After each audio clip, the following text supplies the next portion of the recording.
Jesus came so that we could have a close, intimate relationship with God.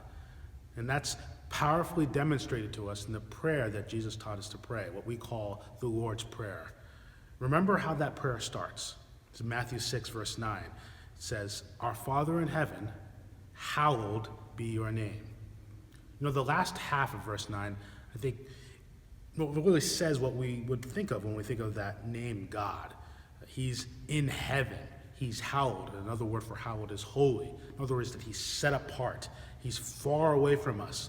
The big theological word for that, of course, is transcendent. He's over us. He is God. It's the first half of verse 9, though, that's surprising. That this God who's in heaven, who is set apart from us, we can refer to as our Father. And the word Father there is literally Abba, that we can refer to him as being like our dad. That's amazing if you think about it, that we could refer to God, the God of the universe, as our dad. We can speak to him in prayer as our Father. That's surprising because in a lot of ways, especially in ancient cultures, they didn't think of God that way. They thought of him as mighty Zeus, the all-powerful one. Think of the many ways people relate to God today. He's almost someone we have to bribe. He's someone we've got to wake up because he doesn't really pay attention to us. But that's not the God we have. He's a God we can know intimately and closely. And we may ask, how is that possible? How can God, over all things, be brought close to us, can be referred to as Father? Well, it's possible because of Jesus. See, Jesus comes and gives up his life so that we can, in a sense, step into his life. His righteous life comes upon us, and because of his righteous life, we get brought into the family of God.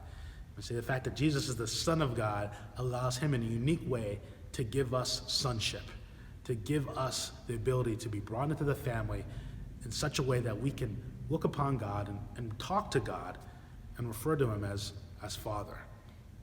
And so today, this week, I encourage you to think more specifically and deliberately about that, especially as you pray, to take time and to very slowly say those words in your prayer.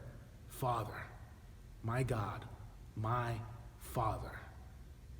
Let those words, as you say them and as you pray them, begin to kill pride and selfishness in you, because that's only possible that you can pray to God this way because of Jesus. But let it also kill loneliness and fear and doubt that, yes, this God who seems so distant is in fact very near to you. He is your Father. May that strengthen you in all that you do today and all that you do in your life as you continue to trust in what God has given you through Jesus Christ.